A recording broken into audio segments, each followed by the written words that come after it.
everyone, welcome back to my channel. My name is Katie Knowful, and if you're new here, I make impractical crafts and lifestyle content.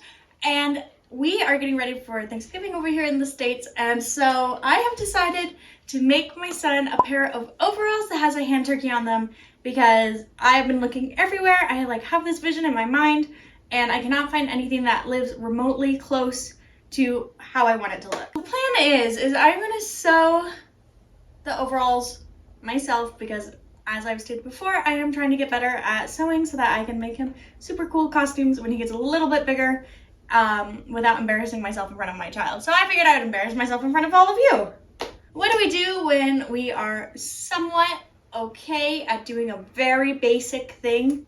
We immediately throw all of that knowledge we have of doing that very basic thing out the window, and we make it a lot more complicated because I do not want to go and buy an overall pattern. Instead, I figured I will make an overall pattern because I am insane. So I will take my very limited knowledge I have, as well as I have watched one video from YouTube University to figure out how to do this. Have I ever quilted anything before? No. Have I ever made overalls before? No, I have not done that either. Have I ever made a pattern? No, I have not. So we are coming along on this journey. You guys are getting the full effect.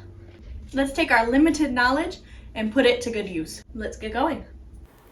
So from the single video that I watched on YouTube, basically I found that if you fold a pair of pants in half and then you trace around it and you cut it out so that you have the shape of one pant leg, you cut out 4 and you sew this together the way you would a normal pair of pants, and now you have a pair of pants. So I did that, and I measured out a waistband because I was looking at one of Owen's smaller pairs of overalls and I noticed that had a waistband. So I marked so that I would cut it on a fold and cut out 2. And then to get the size of the front and the back top half, like the shirt part, I just kind of winged it, honestly. I drew the bottom so that it would match up with the waistband, and then I traced out kind of to about how tall I thought that it should be, just based on how tall my son is. And I just did the same on the back, and I wanted it to be kind of a triangle shape instead of 2 squares. So I have a square on the front and a triangle on the back. Then I also traced out the shape of a pocket for myself, which is just kind of like a U with a line on top of it. And I cut all of them out, and it was time to start pinning them. Before I started pinning and cutting them out, I really quickly just folded everything in half so that I could get the profile view of how my overalls were going to look, so that I could kind of measure them up and make sure that they were going to fit on my child. And once I determined that, yeah, they were actually pretty overall looking, I went ahead and I started cutting them out. The fabric I ended up using was a pillowcase that used to be my parents' because I had that box of bed sheets that we saw in my previous video when I was decluttering my childhood room. One of those boxes happened to contain a bunch of old linens that came from my parents' house, including their old bed sheets and bed set. And so I decided to use the pillowcase from their old bed set, partly because I liked the end and I could use it as a little cuff for the legs, but also because I was too cheap to go and buy new fabric. Then I really quickly did a color check with some of the fabrics that I had bought for the turkey, and that takes us to day 2.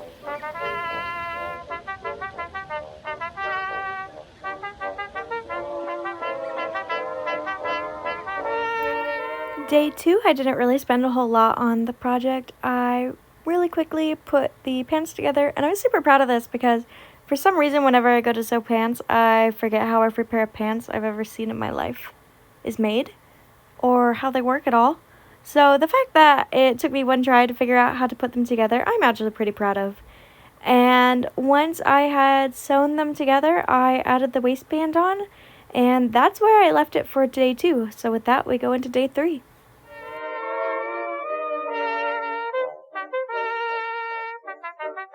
Hello. Here is the finished bottom half of the overalls, and my goal today is to finish the top half. I think I'm gonna have to double line those just because that way I can put the buttonhole in it and it's not super flimsy or anything. And hopefully Owen will let me trace his hand. I'm not super sure on that, but we can do our best because if worst comes to worst, then I'm gonna trace Hensa's hand to make the hand turkey. So without further ado, let's get going. This day I was really focused on just getting the front and back together onto the overalls themselves so that then I could spend the rest of the time focusing on the hand turkey. I hadn't realized how runny this fabric was, like it was fraying quite a bit, so I ended up going through with a zigzag stitch later, which is visible in the front, but honestly I don't really mind that homemade look because it is homemade and I'm not trying to make it look super professional. Definitely not in this case, not for children's clothing. So once I was done with that, it came time to try to trace Owen's hand. But before we could do anything else, I had to make sure of one really important thing. Hooray! Owen, look at you! Owen, spin! Once we knew it fit, I was able to make the pocket and start focusing on making the little hand turkey. Here we go. Can you put your hand down? Go. Yeah. This takes quite a while, so I present you with a time lapse.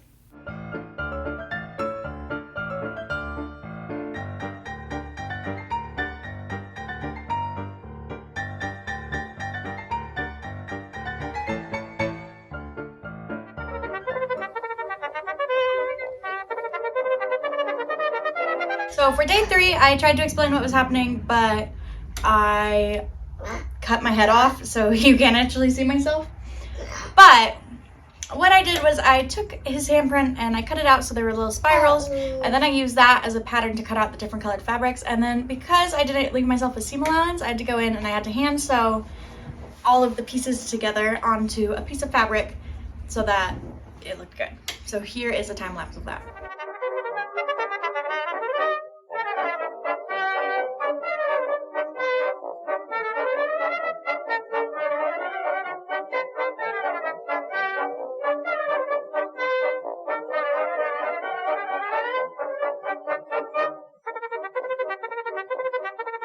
So the last day I spent a lot of time doing the finishing touches, so using this interfacing to connect the hand turkey to the pocket and then sewing the pocket on, as well as making some buttonholes and sewing the buttons on as well.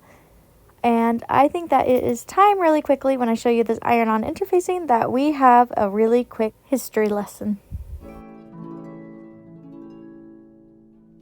Irons, a history. So 40,000 years ago, people used heated rocks to smooth animal hides, and in the Middle Ages, irons were heated over flames and used with an insulated glove to protect the hand. But it wasn't until 1870 that Mary Florence Potts patented the SAD iron, or the SAD iron, I'm not super sure, but this is kind of what you think of when you think of old vintage irons.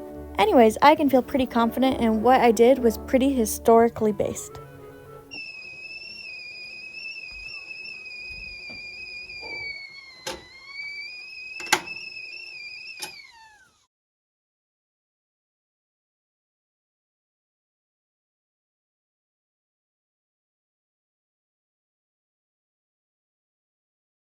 Taking my knowledge of how irons worked in the Little House on the Prairie books, I used my hot kettle with boiling water in it to adhere the interfacing to the back of the applique that I made, and then using that I connected it to the pocket. And honestly, I think this worked really well. We don't have an iron, so for small things like this actually worked out pretty great. Once that was done, I set the pot aside to cool off, and I sewed the pocket onto the overalls. Now, I used a very dark green thread that I had been using before, and I made sure that these stitches were visible just to match the rest of the visible stitches, and I think that turned out really cute. I used a zigzag stitch just because I liked how it looked, and once that was complete, it was time to move on. With the cool down water, I made some hummingbird nectar, and it's just 4 parts water to 1 part sugar. And once that was done, I asked Hens to go and hang it up because he is quite a bit taller than me and I cannot reach the hook. I made one long tube for the straps and I ended up cutting it in half so that it was 2 equal lengths. Originally it was 14 inches long and I cut it down to be 7 inches long because when I measured Owen from the back to the front of where I wanted the buttons, I needed them to be 5 inches long. So I gave myself 2 extra inches to work with, one for the inseam for the back and then so that I could have a slight inch underneath the button. And I sewed those on, and I'll talk about this a little more later, but I do think I messed up with this a little bit, but you'll see that in a little bit. Then it came time for the buttons. Now, I've never actually sewn buttons on before, as in I have replaced buttons, but I have never made buttonholes and put buttons on from scratch, if you would. So I watched a quick YouTube video on how to do that, and once I was an expert, I went ahead and I made a mock-up, which I didn't film, but once I made sure that I kind of understood the way a button stitch works, I jumped right in and I first started by attaching the 2 buttons to the straps, and then I did the buttonhole. The way the buttonhole works is you kind of do a running stitch around the outside in whatever shape you want, so either a circle or a square or maybe a keyhole, and then you go through and you do a button stitch, which is kind of like where you wrap the needle as you go through, and this is what makes it so that the buttonhole won't fray. And it was pretty easy, but I was pretty rushed, and I think that if I was not as rushed when I was trying to do this, then they would look a lot nicer. But I like how they look, and I think they turned out pretty cute. But yeah, new skill unlocked. I'm pretty proud of that. And with that, that takes us to the reveal.